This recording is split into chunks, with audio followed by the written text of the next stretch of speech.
గురువుగారి యొక్క పాదమునకు వేయబడినటువంటి గండపెండేరం ఏదుందో అదే గురువుగారి పాదాలకు ఆభరణం. ఆ పాదాలకి ఆభరణమే నేను. అంటే నేను చేసే ప్రార్థనలన్నీ దేని కొరకు అంటే మా గురువుగారు ఎప్పుడు శరీరంతో ఉండాలి. మా గురువుగారు శరీరంతో ఉంటే మాట్లాడతారు. మా గురువుగారు మాట్లాడితే నా అజ్ఞానం పటాపంచలైపోతుంది. సింహం ఒక్కసారి వెనక్కి తిరిగి చూసి గర్జించిద్దా జంతువులన్నీ గుహల్లోకి పారిపోతాయి. మా గురువుగారు ఒక్కసారి మాట్లాడారా ఆ గర్జన చేత నాలో ఉండేటటువంటి అరిషడ్వర్గములనేటటువంటి క్రూర మృగములు వాటి వాటి స్వస్థానములకు వెళ్ళిపోయి నా మనస్సు ప్రశాంతమైపోతుంది. ఎప్పుడైతే నా మనస్సు భక్తితో కూడినదైపోయి నిలబడిందో అందులో ఉండేటటువంటి మకరందాన్ని పానం చెయ్యడం కోసమని ఎక్కడ ఉన్నా భగవంతుడే వచ్చి దాని మీద వాలి తేనె తాగుతాడు. భృంగీచ్ఛానటనోత్కటక్కరిమతగ్రాహీ స్ఫురన్మాధవాహ్లాదో నాదయుతో మహాసితవపు పంచేషు నాచాధృత సత్పక్ష సుమనోవనేషు నపునః సాక్షాన్ మదీయే మనోరాజీవే భ్రమరాధిపో విహరతాం శ్రీశైలవాసీ విభు అంటారు శివానంద లహరిలో శంకర భగవత్పాదులు. ఒక్కసారి నా మనస్సు అనేటటువంటి ఆ పువ్వు లోపల భగవంతుని యందు భక్తి అనేటటువంటి మకరందం నిండుగా నిబిడీకృతమయ్యుందా ఆ భ్రమరాధీశుడైనటువంటి భ్రమరాంబికాపతి అయినటువంటి ఆ మల్లికార్జునుడు వెతుక్కుంటూ వచ్చి ఇక్కడ ఉన్నటువంటి నా మనో పుష్పం మీద వాలి ఇందులో ఉన్నటువంటి భక్తి మకరందాన్ని తాగుతాడు సారగ్రాహి కనుక. నా మనస్సు అలా తయారవ్వాలంటే నా గురువు గారు శరీరంతో ఉండి మాట్లాడుతూ ఉండాలి. ఆయన మాటలు నా చెవిన పడుతూ ఉంటే అవి చెవిన పడినంతసేపు నాలో ఉండేటటువంటి దుర్గుణములన్నీ ఎగిరిపోతాయి. కాబట్టి నేను మీ పాదమునకు ఆభరణమును అని చెప్పడంలో మా గురువు గారు చాలా కాలం శరీరంతో ఉండాలనేటటువంటి లీలాశకుని యొక్క గౌరవప్రదమైనటువంటి కోరిక ఒక శిష్యుడు చెయ్యవలసినటువంటి ప్రార్థన అభివ్యక్తం అవుతుంది. కాబట్టి ఈశాన దేవ చరణాభరణేన నీవి దామోదర స్తబక అంటూ నీ యొక్క గుణములు అనబడేటటువంటి పుష్ప గుచ్ఛము ఏది ఉన్నదో అది మొదలయ్యేటటువంటి స్థానము నేను అంటాడు. దామోదర స్థిరయశ కృష్ణకర్ణామృతంలో దేని గురించి చెప్పబడింది అంటే కృష్ణకర్ణామృతంలో చెప్పబడింది దామోదరుడి గురించి చెప్పబడింది. దామోదర అన్న పేరు చెప్పడం ఏమిటి? కృష్ణకర్ణామృతము అని పేరు పెట్టినప్పుడు కృష్ణుడి గురించి చెప్తున్నాను అనొచ్చు కదా, అలా అనలేదు. దామోదర స్థిరయశ దామోదరుడు అన్న మాట ఎందుకు వచ్చింది అన్నదాన్ని అమరకోశం వ్యాఖ్యానం చేసింది. ఆయన యొక్క కడుపు మీద తులసిమాల ఎప్పుడూ కూడా అలంకారమై ఉంటుంది. ఉదర దామ ఇస్యేతి దామోదర ఉదరే ఆ కడుపు మీద ఎప్పుడూ కూడా తులసిమాల అలంకారం అయి ఉంటుంది కాబట్టి దామోదరుడని ఒక పేరు. అలా కడుపు మీద అలంకారం చేయబడి ఉంటుంది అంటే మీరు గమనించండి, మెడలో తులసిమాల వేస్తారు కానీ కడుపు మీద తులసిమాల ఎలా వేస్తారండి? కిందకి జారిపోతుంది కదా. అంటే కడుపు మీద తులసిమాల వేయబడినటువంటి వాడై కడుపు మీద వేయబడిన తులసిమాల జారిపోకుండా ఉండవలసినటువంటి వాడై ఉండాలంటే ఆయన పడుకున్నటువంటి మూర్తి అయి ఉండాలి. పడుకున్న మూర్తి అయితే ఆ వేసినటువంటి మాల జారిపోదు. మనం తిరుపతి క్షేత్రానికి వెడితే ఆ తిరుపతిలోనే గోవిందరాజస్వామి దేవాలయం ఉంటుంది. గోవిందరాజస్వామి ఇలా పడుకుని ఉంటారు. ఆయన కడుపు మీద తులసిమాలలు అలంకారం చేయబడి ఉంటాయి. కాదు కాదు దక్షిణ దిక్కుకి తిరిగి చూసేటటువంటి స్వాములు మనకి ముగ్గురు ఉన్నారు. ఒకరు దక్షిణామూర్తి. చిత్రం వటతరోర్మూలే వృద్ధా శిష్యా గురుర్యువా గురోస్తు మౌనం వ్యాఖ్యానం శిష్యాస్తు చిన్న సంశయా. దక్షిణ దిక్కుని ఆయన చూస్తారు, శిష్యులు ఉత్తరాన్ని చూస్తారు. ఎవరు నిర్భయంగా దక్షిణం వంక చూసి మాట్లాడుతున్నాడో ఆయన యొక్క బోధ వినడం చేత లోకంలో అందరూ దేని గురించి భయపడతారో అటువంటి మృత్యు భయం పోతుంది. కాబట్టి దక్షిణామూర్తి దక్షిణానికి తిరిగి చూసేటటువంటి రాజు. రెండవ వారు చిదంబరంలో ఉండేటటువంటి నటరాజు. మూడవ వారు రంగరాజు. రంగరాజస్వామి పడుకుని ఉంటారు. పడుకుని ఉండేటటువంటి ఆయనకి రంగరాజు అని పేరు. ఆ రంగరాజస్వామికి రంగరాజు అని పేరు వచ్చినా నటరాజస్వామికి నటరాజు అని పేరు వచ్చినా ఇద్దరి యొక్క తత్వం ఒకటే. నటరాజ అంటే ఆయన నాట్యం చేస్తుంటాడు. రంగ అన్న శబ్దం రంగస్థలము అని. రంగస్థలం మీద ఏం జరుగుతూ ఉంటుంది అంటే నాట్యం జరుగుతూ ఉంటుంది. ఈ లోకంలో సృష్టి స్థితి లయ అనబడేటటువంటి క్రియ ఆగకుండా జరిపేటటువంటి వాడెవరున్నాడో, ఎవ్వడు సృజించు ప్రాణుల ఎవ్వడు రక్షించు త్రుంచు ఎవ్వడు అనంతుండెవ్వడు విభుడెవ్వడు వాడి విధమున మనుచు బెనుచు హేలారతుడై అంటారు పోతన గారు. నిరంతరం సృష్టి స్థితి లయ సృష్టి స్థితి లయ చేసేస్తుంటాడు. అలా ఒక్కడే చేస్తూ మూడుగా కనపడుతూ ఉంటాడు. మూడు మూర్తులకును మూడు లోకములకు మూడు కాలములకు మూలమగుచు భేదమగుచు తుదిక భేదమయ్యొప్పారు బ్రహ్మమనగ నీవే పాలనయన అంటారు పోతన గారు భాగవతాన్ని ఆంధ్రీకరిస్తూ. ఉన్న ఒక్క మూర్తే మూడుగా కనపడుతూ సృష్టి స్థితి లయ చేసేస్తుంటుంది. లోకంలో జరిగేది ఏమిట్రా అంటే ఈ మూడే ఎప్పుడు జరిగిపోతుంటాయి. నేనిప్పుడు మాట్లాడుతుండగా లోకంలో ఎన్ని ప్రాణులు పుట్టాయి, నేనిప్పుడు మాట్లాడుతుండగా ఎన్నో ప్రాణులు భవతి అంటే అలా ఉన్నాయి, పెరుగుతున్నాయి, కాలంలో వృద్ధిని పొందుతున్నాయి. నేను ఇప్పుడు మాట్లాడుతుండగా నా యొక్క ఉచ్చారణకి ఆ పెద్ద శబ్దానికి ఎన్ని ప్రాణులు లయమైపోతున్నాయి. ఎప్పుడూ జరిగేది ఇది అంటే సృష్టి స్థితి లయ. ఈ సృష్టి స్థితి లయ అనేటటువంటి మూడిటిని చేసేటటువంటి వాడెవరో ఆయన ఒక్కడే. ఆ ఒక్కడే మూడుగా కనపడుతుంటాడు. ఏకస్త్వమేవ బహుధా భవభాసిలోకే నిశంకధీర్ వృషభకేతన మల్లినాథ శ్రీభ్రామరి ప్రియ సుఖాశ్రయ లోకనాథ శ్రీమల్లికార్జున విభో తవ సుప్రభాతం. ఆ ఉన్న ఒక్క పదార్థం మూడుగా కనపడుతుంది.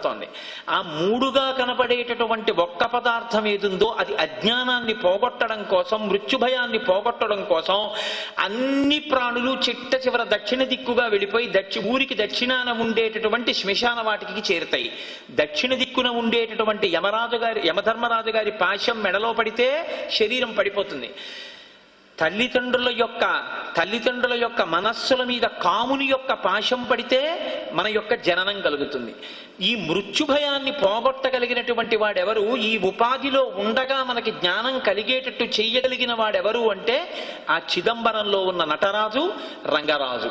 కాబట్టి ఇప్పుడు ఆయన ప్రార్థన చేసేది సాక్షాత్తు పరబ్రహ్మస్వరూపుడైనటువంటి ఆ రంగరాజని మీరన్నా, నటరాజని మీరన్నా, ఏ పేరుతో పిలిచినా ఆ పరబ్రహ్మము ఏది ఉన్నదో, ఒక్కటిగా ఉండి అనేకముగా ఏది కనపడుతోందో, ఎవ్వడు నర్తకుని భెంగ పిక్కకు మూర్తులతో ఎవడాడు అంటారు పోతన గారు. నర్తకుడు ఉంటాడు, ఆయనే కాసేపు ఏదో ఒక పాత్ర వేస్తాడు, మళ్ళీ లోపలికి వెళ్ళి ఆయనే ఆహార్యం మార్చుకుని మళ్ళీ ఇంకో పాత్ర వేస్తాడు. ఒక్క వ్యక్తి అనేకమైనటువంటి పాత్రలను పోషించినట్టు ఒక్క పరమేశ్వరుడు ఇన్ని పాత్రల్ని పోషిస్తున్నారంటారు. కాబట్టి అటువంటి వాడెవరున్నాడో, ఆయన కీర్తి ఏది ఉన్నదో, ఆయన యొక్క గుణములు ఆయన యొక్క కీర్తి ఏ ఉన్నాయో, ఆ కీర్తి అనబడేటటువంటి పుష్పగుచ్చము పుట్టేటటువంటి మొదలు ఏది ఉన్నదో, ఆ ముచిక ఏది ఉన్నదో అటువంటిది ఈ కృష్ణకర్ణామృతం. కాబట్టి ఆ దామోదరుని యొక్క స్థిర యశస్సుని ప్రకాశింపచేస్తోంది ఈ కృష్ణకర్ణామృతం. కాదు దామోదర అన్న శబ్దానికి అమరకోశం రెండో రకంగా కూడా వ్యాఖ్యానం చేసింది. ఆ పరబ్రహ్మం ఈ కంటికి కనపడేది కాదు. సృష్టి చేసినప్పుడు కనపడదు, స్థితి చేసినప్పుడు కనపడదు, లయం చేసినప్పుడు కనపడదు. ఎందుకని?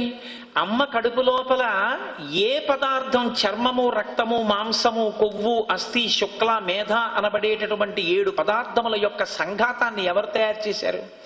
ఎవరు లోపలికి ప్రాణవాయువుని పెట్టారు? ఎవరు రాత్రి నిద్రపోతున్నప్పుడు కూడా ఊపిరి తీయించారు? ఎవడి ఊపిరి వాడినే తీసుకున్నది నిజమైతే ఎవడు కావాలని ఊపిరి ఆపుకున్నాడు లోకంలో? యావత్ పవనో నివసతి దేహే తావత్ పృచ్చతి కుశలంగేహే గతవతి వాయో దేహాపాయే భార్యా బిబ్బితి తస్మిన్ కాయే. ఆ ఊపిరి ఉన్నంతసేపు బాగున్నారా. ఆ ఊపిరి లోపలికి వెళ్ళింది బయటికి వెళ్ళకపోయినా, బయటికి వెళ్ళింది లోపలికి వెళ్ళకపోయినా తీసుకెళ్ళిపోండి కొత్త కర్రలకు కట్టేసి. ఎవరు తీస్తున్నారు ఊపిరి? ఆ ఊపిరిని తీయొద్దని శాసిస్తున్న వాడెవరు? ఎవడు కంటికి కనపడకుండా ఊపిరి తీయిస్తున్నాడో, ఎవడు ఊపిరి విడిచిపెట్టేటట్టు చేస్తున్నాడో వాడు ఈశ్వరుడు. అందుకే శంకరులు అంటారు, ఎందుకన్ని మాటలు విర్రవీగిపోతావు, నా అంత వాణ్ణి నేనని ఎందుకంటావు? మాపురు ధన జన యవ్వన గర్వం హరతి నిమేషకాల సర్వం మాయామయమిదమఖిలం హిత్వా బ్రహ్మపదం త్వం ప్రవిశ విదిత్వా అంటారు. కాలస్వరూపంలో ఈశ్వరుడు అన్నిటినీ తీసేస్తాడు. గీతలో అంటాడు స్వామి, కాల కలయతామహం, కలుపుతాను తీసేస్తాను, ఇదే నాకు వచ్చిన లెక్క. కొత్త వాటిని కలుపుతాను, ఒక్కడిగా వస్తాడు. తర్వాత అమ్మ, తర్వాత నాన్న, తర్వాత భార్య, తర్వాత బిడ్డలు. కాతే కాంత కస్తే పుత్ర సంసారోయమతీవ విచిత్ర కస్యత్వం కక్కుతయాయాత తత్వం చింతియ తదీయ భ్రాత అంటారు. ఎక్కడి వాడివి? ఎక్కడి నుంచి వచ్చావు? భార్య ఎవరు? పిల్లలెవరు? ఏమిటి అల్లరంతా? చివర విడిపోయేటప్పుడు ఏమైపోతున్నావు? ఈ శరీరం కాలిపోతోంది కట్టెల్లో పడి, లేకపోతే ఒక గోతిలో పెట్టి కప్పెట్టేస్తే దీన్ని పురుగులు వచ్చి తినేస్తున్నాయి. ఓ 7 రోజులు పోయిన తర్వాత మళ్ళీ ఆ గోతిని విప్పి చూస్తే అందులో అస్థిపంజరం ఉంటుంది. ఏది నీది? ఎందుకంత విర్రవీగుతావు? ఎందుకు గుండెల మీద చెయ్యేసుకుని అన్ని మాటలు నేను నేనంటావు? నువ్వు నేను నేనని చెప్తున్నదేదో నువ్వు కాదు. బాల్యాదిశ్యపి జాగ్రదాదిశుతదా సర్వాస్వస్థాస్యపి వ్యావృత్తా స్వనువర్తమానమహమిత్యంత స్ఫురంతం సదా స్వాత్మానం ప్రకటీకరోతి భజతా యో ముద్రయా భద్రయా తస్మై శ్రీ గురుమూర్తయే నమయిదం శ్రీ దక్షిణామూర్తయే అంటారు శంకర భగవత్పాదులు. దక్షిణామూర్తి స్తోత్రం చేస్తూ బాల్యంలో యవ్వనంలో వార్ధక్యంలో కూడా ఏ పదార్థం లోపల ఉండి వీడు బాల్యంలో ఉన్నాడు, యవ్వనంలో ఉన్నాడు, వార్ధక్యంలో ఉన్నాడు, ఈ శరీరం తినలేకపోతోంది, కదలలేకపోతోంది, దీనికి కొత్తగా షుగర్ వ్యాధి వచ్చింది, ఇప్పుడు షుగర్ తక్కువలో ఉంది, నేను ఇవాళ ఇది తినచ్చు ఇది తినకూడదు, నా కడుపు నిండింది, నాకు ఆకలేస్తోందని లోపల ఉండి ఈ బాధలకి వశం కాకుండా సాక్షిగా ఉండి చెప్తోందో అది నువ్వు తప్ప షడ్వికారములకు లోనయ్యేటటువంటి ఈ శరీరము నువ్వు కాదంటారు. కాబట్టి ఆయన అంటారు, అందరూ ఇటువంటి వికారాన్ని పొందుతున్నప్పటికీ, అందరినీ ఇన్ని రకాలుగా సృష్టి చేసి స్థితి చేసి లయం చేస్తున్నప్పటికీ ఆ పదార్థం ఎక్కడుందయ్యా అని అడిగారు అనుకోండి, అత్యతిష్టదశాంగుళం మంది వేదం. ఈ బ్రహ్మాండములన్నీ ఎంతవరకు ఉన్నాయని నువ్వు అనుకుంటున్నావో అంతకన్నా 10 అంగుళాల పై వరకు అది పరివ్యాప్తమై ఉంది. నువ్వు చూడగలవా మాంసనేత్రంతో? చూడలేవు. ఎదుర్వేదం లేచి ఒక్క నమస్కారం చేసింది. ఆపాతాళ నభస్థలంత భవన బ్రహ్మాండమా విస్ఫుర జ్యోతిస్ఫాటిక లింగ మౌళి విలసత్ పూర్ణేందువాంతామృతై అస్తోకప్లుతమేకమీశ మనిషం రుద్రాను వాకాంజపన్ ధ్యాయేతి ఈప్సిత సిద్ధయే ధ్రువపదం విప్రోభిషించేచ్చివం బ్రహ్మాండ వ్యాప్త దేహ భసిత హిమరుచాభాసమానాభుజంగయ్యే. ఈ బ్రహ్మాండమంతా నిండిపోయిన శివలింగమే శివస్వరూపం ఉంది. అగ్నిముఖంబు పరాపరాత్మకమాత్మ కాలంబు గతి రత్నగర్భ పదము శ్వశనంబు నీ యూర్పు రసన జలేషుండు దిశల కర్ణంబులు దివము నాభి సూర్యుండు కన్నులు శుక్లంబు సలిలంబు జఠరంబు జలధులు చదలు శరము సర్వౌషధులు రోమచయము శల్యంబు లద్రులు మానస మృతకరుండు చర్మంబు ధాతువులు.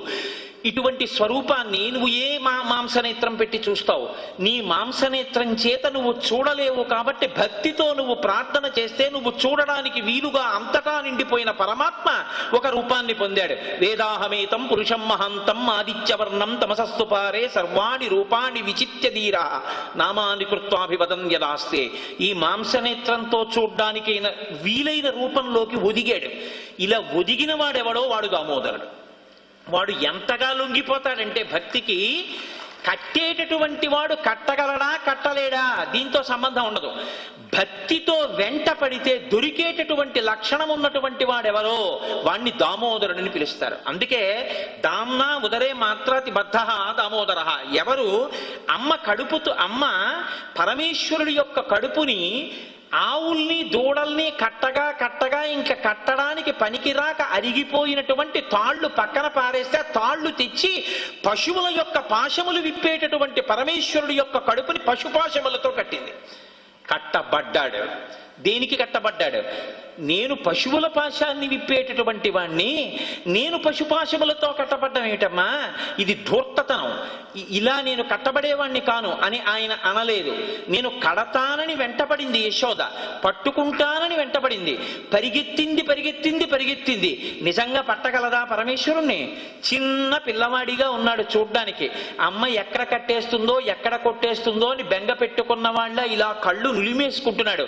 దొంగ ఏడుపు ఏడు చేస్తున్నాడు. ఎందుకంత అల్లరి అంటే లోకానికి ఒక పెద్ద లీల చేసి చూపించాలనుకున్నాడు కృష్ణ పరమాత్మ. ఆ లీలని తలుచుకున్నంత మాత్రం చేత కర్మబంధములన్నీ తెగిపోతాయంటారు పెద్దలు. కాబట్టి దామోదర అన్న శబ్దాన్ని చేస్తూ లీలాశకుడు మొట్టమొదట్లోనే కృష్ణ పరమాత్మ యొక్క అత్యద్భుతమైనటువంటి లీలని స్మరిస్తున్నాడు. నీవు ఒకనాడు తల్లి చేత పశుపాశముల చేత కట్టబడ్డావు. అవి నీ నడుము మీద ఒరుసుకుని మచ్చపడ్డాయి. అప్పుడు నిన్ను చూసి దామోదరా అన్న శబ్దంతో లోకం కీర్తించింది. ఈశ్వర, నిజంగా నిన్ను కట్టాలంటే కట్టడం సాధ్యమా? ఆ రోజున ఎక్కడి నుంచో పరిగెత్తుకొచ్చావు, పాలిమ్మన్నావు. అమ్మ సగం పాలిచ్చి పొంగిపోతున్న పాల దగ్గరికి వెళ్ళిపోయింది. నీకు ఎక్కడలేని కోపం వచ్చేసింది. పోతన గారు ఎంత పొంగిపోయారో ఆ ఘట్టాన్ని ఆవిష్కరిస్తూ, సుడిగిచు గిదుకుచు మాలుచు చడికొట్టుచు అమ్మ రమ్ము చన్నిమ్మనుచున్ వెడవెడ గంతులు వైచుచు కడిసి గడవ బాలకుండు కవ్వము పట్టెన్. ఎక్కడో ఆడుకుంటున్నాడు, పరిగెత్తుకుంటూ వచ్చాడు ఇంట్లోకి. అమ్మ వెన్న చిలుకుతోంది. పరిగెత్తుకొచ్చి అమ్మ నాకు ఆకలేసేస్తోందమ్మా, నాకు పాలిచ్చేయమ్మా అన్నాడు. ఉండరా, పెరుగు చిలుకుతున్నాను రా, ఇప్పుడేమిట్రా అంది. అంటే కుదరదమ్మా, ఇప్పుడు నాకు పాలు ఇవ్వాల్సిందే, నాకు ఆకలేసేస్తోంది అంటే నవ్వింది యశోద. ఏమిటమ్మా నేను ఇంతలా పాలిమ్మని అడుగుతుంటే పాలివ్వకుండా పెరుగు చిలుకుతావా? కవ్వం పట్టుకున్నాడు. గట్టిగా చిలికితే చిన్న పిల్లవాడి చేతులు ఎక్కడ ఒరుసుకుపోతాయో అని చిలుకుతున్న కవ్వాన్ని చిలకకుండా ఆపేసింది. ఆ కవ్వం అక్కడ ఉంచింది, చక్కగా కూర్చుంది, చిన్ని కృష్ణుణ్ణి ఒళ్ళో పడుకోబెట్టుకుంది, ఒక స్తన్యం తీసి నోట్లో పెట్టింది.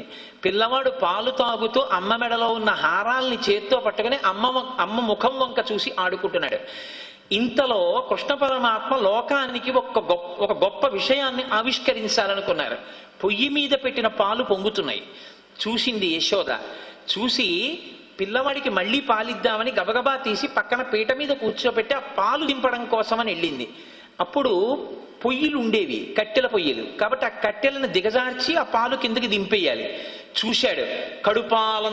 కడుపారం చనుబాలు త్రావనిసుతున్ కంజాక్షి పీఠమ్ముపై నిడి పొంగారెడి పాలుగించుటకునయ్యే గంగా తత్బాలుండెక్కుడు కోపంబున వాడిరాతి దదిమొత్కుంభంబు పోగొట్టి తెంపడరన్ కుంభములోని వెన్నతిని విద్యాసంకులద్భాష్పుడై. నేను ఆకలి వేసి పాలంటుంటే సగం పాలిచ్చి పాలు దింపడానికి వెళ్ళావా? చూడేం చేస్తాను అన్నాడు. ఒక పెద్ద రాయి ఒకటి తీసుకుని ఆ కుండ మీద కొట్టాడు. ఆ కుండ పగిలిపోయింది. వెన్నముద్దలతో అన్ని కింద, ఆ పెరుగంతా కిందకి ఒలికిపోయింది. ఓ వెన్నముద్ద తీసుకున్నాడు, కొంచెం తిన్నాడు. అమ్మ వెనక్కి తిరిగి చూసిందో పట్టుకుంటుంది, పట్టుకుందో కొడుతుంది.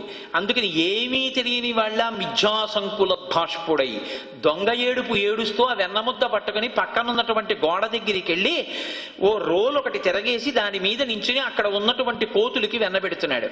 చూడనే చూసింది యశోద. ఇప్పుడు పిల్లాడు దొంగతనం చేశాడు, పిల్లాడు తప్పు పని చేశాడని కాదు ఆవిడ బెంగ. ఇంతకుముందు గోపకాంతలు వచ్చి నీ పిల్లాడు ఇలా అల్లరి చేస్తున్నాడని చెప్తే మా పిల్లాడికి ఏమీ తెలియదమ్మా అంది. వాళ్ళందరూ వచ్చి చూశావు కదా ఎలాంటి వాడో నీ కొడుకన్నా ఊతున్నారు. అమ్మ వెనక పరిగెడుతోంది, ముందు తను పరిగెడుతున్నాడు. స్తంభాల చాటున దాక్కుంటున్నాడు. అమ్మ ఇంకెప్పుడు అల్లరి చేయను, దొంగతనం చేయను, నన్ను విడిచిపెట్టమ్మా అంటున్నాడు. కళ్ళు నిలిమేస్తున్నాడు. కళ్ళ కాటుకంతా చేతి కట్టుకుపోయింది, బుగ్గల కట్టుకుపోయింది. దొంగేడుపు ఏడుస్తున్నాడు. ఆఖరికి చూశాడు. ఆయన అయ్యో అమ్మకి ఒళ్ళంతా చెమట పట్టింది, పువ్వులన్నీ రాలి కింద పడిపోయాయి. ఆ కొప్పు ఊడిపోయి జడ వెనకాతల వేలాడుతోంది. ఆ పవిట కొంగు జారిపోయింది. అయినా అమ్మ నన్ను పట్టుకోవాలని ఆయాసపడి పరిగెడుతోంది. పరిగెత్తి పట్టుకుందామంటే లోకంలో ఏమైనా దొరుకుతాయేమో కానీ పరమేశ్వరుడు దొరుకుతాడా? చిక్కడు సిరికౌగిటిలో చిక్కడు సనకాది యోగి చిత్తాబ్జములం చిక్కడు శృతిలతి కావళి చిక్కెనతడు లీల తల్లి చేతన్ రోలన్. ఆయన అలా దొరికేవాడు కాడు. చిక్కడు సిరికౌగిటిలో లక్ష్మీదేవి కౌగిలికి చిక్కడు.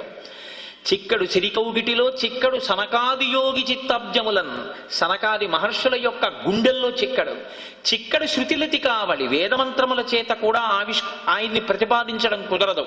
కాబట్టి చిక్కడు శృతిలతి కావలి చిక్కెనతడు లీల తల్లి చేతన్ రోలన్. కానీ అమ్మ తన వెంట పరిగెడుతోందే అని అమ్మ యొక్క ఆర్తిని చూసి దొరికిపోయాడు. దొరికిపోతే అక్కడ ఉన్నటువంటి ఆ తాడు ముక్కలు తీసుకొచ్చి నడువుకి కడుతోంది. ఆ తాడు ఎప్పుడూ 2 అంగుళాలు తక్కువ వస్తోంది. ఇదేమిటి ఎన్ని తాళ్లు కట్టినా 2 అంగుళాలు తక్కువ అవడం ఏమిటని యశోద ఆలోచించలేదు. వికచకమల నయన అలా తిరుగుతూ తిరుగుతూ ఒక్కొక్క తాడు తీసుకొస్తోంది, ముడేస్తోంది, మళ్ళీ కడుతోంది, మళ్ళీ 2 అంగుళాలు తక్కువ వస్తోంది, మళ్ళీ తీసుకెడుతోంది, మళ్ళీ ఆ తాడు తెస్తోంది, ముడేస్తోంది, మళ్ళీ కడుతోంది. వదిలేసిందో పిల్లాడు పారిపోతాడు. ఎడం చేతిలో పిల్లాన్ని పట్టుకుని అలా తీసుకెడుతూనే ఉంది, మళ్ళీ తాడు తెస్తూనే ఉంది. చూశాడు చూశాడు చూశాడు, ఆఖరికి ముడి పడిపోయింది. రోలు కేసి కట్టేసింది. నిజంగా పరమేశ్వరుడు అలా దొరికేవాడా?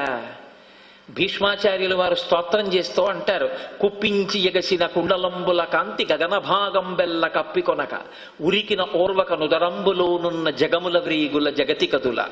కడుపులో సమస్త లోకాలు పెట్టుకున్న ఈశ్వరుడు ఏమీ తెలియనటువంటి ఒక గోపకాంత తెచ్చినటువంటి పశువుల్ని కట్టి తీసిన తాడుతో కడితే దొరుకుతాడా? కానీ భక్తికి దొరికిపోయాడు ఆయన. ఈ భక్తికి కట్టబడిన వాడున్నాడే వాడు పరబ్రహ్మం. వాణ్ణి కడదామని ప్రయత్నించి కట్టలేకపోయారు కొంతమంది. కురుసభలో మేం కట్టేస్తాం కృష్ణుని అన్నారు. వాళ్ళు కట్టారా? ఆయన విశ్వరూపాన్ని చూశారు. భక్తితో కట్టేస్తానంది. జ్ఞానులచే దానులచే మౌనులచే యోగి సంవిధానుల చేతన్ పూని నిబద్ధుండగునే శ్రీనాథుడు భక్తియుతుల చేతన్ బ్రోలన్ అన్నారు పోతన గారు. ఆ భక్తి కలిగినటువంటి వాళ్ళకి దొరికిపోయినట్టుగా ఆ కృష్ణుడు, ఆ పరబ్రహ్మం ఎవ్వరికీ దొరకడు. అంత భక్తి కలిగిన వారికి దొరికిపోయాడు.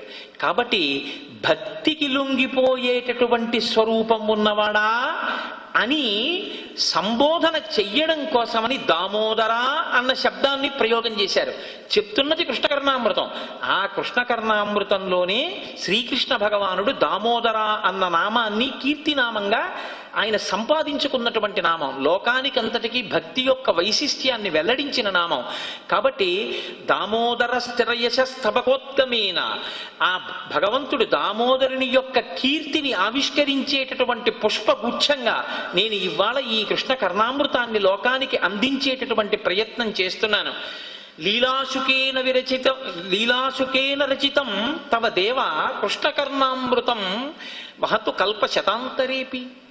ఈశ్వర, నా చేత చెప్పబడుతున్నటువంటి ఈ కృష్ణకర్ణామృతం ఏదైతే ఉందో అది 100 కల్పములకు కూడా ఇలాగే ప్రవహిస్తూ ఉండుగాక. ఆయన దానికి పెట్టుకున్న పేరు కృష్ణ కర్ణామృతము అని పెట్టుకున్నాడు. ఎందుకు కృష్ణ కర్ణామృతం అని పేరు పెట్టుకోవాలి అంటే, అమృతము అంటే తాగబడేటటువంటి పదార్థం. పీయూషం ఖలు పీయతే సురజనైర్దుగ్ధాంబుదిర్ మధ్యతే అంటారు మూకశంకర్లు, మూక పంచశతి చేస్తూ. పీయూషం అంటే అమృతం తాగబడుతుంది. కానీ తాగబడేటటువంటిది అమృతం అయితే, కర్ణామృతం అయితే చెవుల్లోంచి వెళ్ళవలసిన అమృతం. తాగేటప్పుడు నోటితో తాగుతారు కానీ చెవితో ఎవరు తాగరు కదా. ఒకవేళ అది అమృతమే కావచ్చు, ఇంకోటే కావచ్చు. నువ్వు చెవితో పుచ్చుకోవాలి అంటే ఎవరు మాత్రం చెవితో తాగుతారు? చెవితో తాగరు. ఏ ఇంద్రియం చెయ్యవలసిన పని ఆ ఇంద్రియమే చెయ్యాలి. నోటితో తాగాలి, నాలుకతో రుచి చెప్పాలి, కంటితో చూడాలి, చెవితో వినాలి, చర్మంతో స్పర్శ తెలుసుకోవాలి. కానీ ఇవాళ కృష్ణకర్ణామృతం అని పేరు పెట్టినటువంటి లీలాశుకుడు అంటున్నాడు ఇది అమృతం, కానీ చెవుల్లోంచి వెడుతుంది అంటున్నాడు. చెవిల్లోంచి ఎలా వెడుతుంది అంటే, ఒక్కొక్కసారి ఒక్కొక్క ఇంద్రియం చెయ్యవలసినటువంటి పనిని ఇంకొక ఇంద్రియం చేసేస్తుంది. అలా చేసింది అంటే అది తన్మయావస్థ. మళ్ళీ మళ్ళీ దొరికేది కాకపోతే అటువంటి స్థితి వస్తుంది. చూపుల శ్రీపతి రూపము నాపోవక త్రావి త్రావి హర్షోద్ధతయై వాపుచ్చి మంద మధురాలాపంబుల పొగడనదితి లక్ష్మీనాథున్ అన్నారు పోతన గారు. శ్రీమన్నారాయణుడు ప్రత్యక్షమైతే అదితికి చూపులతో తాగేసిందయ్యా అన్నారు. చూపులతో తాగేయడం అంటే చూపులతో ఎలా తాగుతుంది అంటే, చూపులతో ఆయన యొక్క స్వరూపాన్నంతటినీ మనసు మీద ముద్ర వేసుకునేటట్టుగా తాగేసింది. అంటే నోటితో చెయ్యవలసిన పని కన్నులతో తాగింది ఆ రోజున అదితి. అలాగే అమృతాన్ని తాగితే ఏ రకమైనటువంటి పునరావృత్తి రహిత శాశ్వత శివ సాయుధ్య స్థితిని పొందుతారో, ఈ కృష్ణ భగవానుని యొక్క లీలలు ప్రతిపాదింపబడినటువంటి కృష్ణుని యొక్క గుణములతో కూడినటువంటి గుణములనబడేటటువంటి మకరందపు ఝరి అయి లహరి అయి ప్రవాహమైనటువంటి ఈ కృష్ణకర్ణామృతం ఒడ్డున నిలబడి దాని మీద వచ్చేటటువంటి ఒక్క తుంపర నాలిక మీద పడినవాడైనా సరే ఇక వాడు పుట్టవలసినటువంటి అవసరం లేదు. కానీ ఈ కృష్ణకర్ణామృతం వినపడవలసినటువంటి విషయం. వినపడవలసినది అంటే వేరొకరు చెప్పవలసినది. ఒకరు చెప్పి వేరొకరు వినడం అంటే, పరమ భక్తి కలిగినటువంటి వాడైతే మాత్రమే వినడానికి వెళ్ళి కూర్చుంటాడు. వాడికి అది అవసరం అనుకుంటేనే వెళ్ళి కూర్చుంటాడు. ఏమీ తోచట్లేదండి సరదాగా అలా వెళ్ళి డాక్టర్ గారి దగ్గరికి వెళ్ళొస్తామని ఎవరు వెళ్ళరు కదా. కనీసం జబ్బు తగ్గిందని చెప్పడానికి కూడా డాక్టర్ గారి దగ్గరికి వెళ్తారు. జబ్బు ఉంటేనే డాక్టర్ గారి దగ్గరికి వెళ్తారు. ఏంటి నా దగ్గరికి అందరూ అనారోగ్యంతో వస్తారని డాక్టర్ గారు విసుక్కోవచ్చా? విసుక్కోకూడదు. డాక్టర్ గారు అనేటప్పటికీ వెళ్ళేదే వైద్యం కోసం, రోగాలతో ఉన్న వాళ్ళే పెడతారు.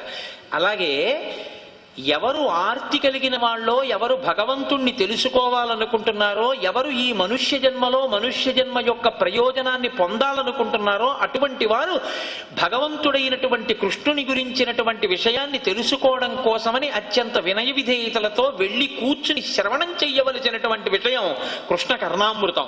అప్పుడు చెప్పబడుతుండగా శబ్దస్వరూపమైనటువంటి ఈ విషయము వక్త యొక్క నోటిలోంచి పైకి వచ్చి ప్రవహించి మీ చెవుల గుండా లోపలికి వెళ్ళి చెప్తున్నటువంటి వాడి మనస్సులో ఉన్నటువంటి స్థితి మీ మనస్సుకి కూడా కలిగిన నాడు సభాభ్య సభాపతిభ్యశ్చవో నమో నమో అన్నట్టుగా సభ ఒకటి అయి ఇది కృష్ణస్వరూపమై అది విన్నటువంటి వాడు మళ్ళీ పుట్టవలసినటువంటి అవసరం లేనటువంటి అమృతాన్ని తాగిన వాడై మోక్షాన్ని పొందుతాడని చెప్పడం కోసమని దానికి శ్రీకృష్ణ కర్ణామృతం అని పేరు పెట్టుకున్నారు లీలాశుకుల వారు. అటువంటి కృష్ణ కర్ణామృతాన్ని వినడము అంటే ఎవరు మోక్షానికి అధికారులయ్యున్నారో, ఎవరు భగవంతుని యొక్క అనుగ్రహాన్ని పొంది ఉన్నారో వారు తప్ప వేరొకరు కృష్ణకర్ణామృతాన్ని వినలేరు. ఒక చోట కృష్ణకర్ణామృతానికి ఇద్దరే ఉన్నారంటే నువ్వు బెంగపెట్టుకోవద్దు. ఎందుకు బెంగపెట్టుకోవద్దు అంటే భాగవతం మోక్షానికి సంబంధించినటువంటి విద్య. భాగవతం శుకమహర్షి చెప్పినప్పుడు వినడానికి ఉన్నవాడు ఒక్కడే, పరీక్షిత్ ఒక్కడే విన్నాడు. ఒక్క పరీక్షిత్తు కోసమే భాగవతం చెప్పారు. కృష్ణకర్ణామృతాన్ని చెప్పేటప్పుడు లీలాశకుడు కూడా అంతటి ధృతితోటి చెప్తున్నాడు. కాబట్టి కృష్ణకర్ణామృతం వినేటటువంటి వాళ్ళు ఎవరు యోగ్యులో ఈశ్వరుడు నిర్ణయిస్తాడు తప్ప మీరు బలవంతంగా తీసుకొచ్చే ప్రయత్నం చేసిన ఈశ్వరుని యొక్క అనుగ్రహము లేనివాడు కృష్ణకర్ణామృతమును వినలేడు. ఇది పరోక్షంగా లీలాశకుని యొక్క తీర్పు ఆ పేరు పెట్టడంలో. అంత మహోత్కృష్టమైనటువంటి విషయాన్ని నేను ఇందులో ప్రతిపాదన చేస్తున్నాను అంటూ ఆయన ఒక అద్భుతమైన విషయాన్ని ఆవిష్కరించాడు. ఆయన అన్నాడు, శైవావయం నఖలు తత్ర విచారణీయం పంచాక్షరీ జపపరా నితరాం తథాపి చేతోమదీయమతసీ కుసుమావభాసం స్మేరాననం స్మరతి గోపవధూ కిశోరం అన్నాడు. ఆత్మానుభూతియే కృష్ణకర్ణామృతంగా నీలోంచి వాగ్రూపంగా బయటికి వచ్చింది. అంటే నీవు అంతగా కృష్ణ భక్తుడివా? ఏ కృష్ణ మంత్రం చేశావు? ఎలా కృష్ణుణ్ణి ఇంత ధ్యానం చేశావు అంటే ఒక చిత్రమైన విషయం చెప్తున్నాడు లీలాశకుడు. మేము సహజంగా పరమశివ భక్తులం, మేము శైవావయం నఖలు తత్ర విచారణీయం. మీకు అందులో ఇంత పెసరనుమానం అక్కర్లేదు. కృష్ణకర్ణామృతం చెప్పినటువంటి లీలాశకుడు చాలా గొప్ప కృష్ణ భక్తుడు. కృష్ణమంత్రం చేశాడని మీరు అనుకుంటున్నారేమో, నేను కృష్ణమంత్రం ఇది చేయలేదని చెప్పాడు ఆయన. శ్రీ ఉమామహేశ్వర పరబ్రహ్మార్పణమస్తు. స్వస్తి.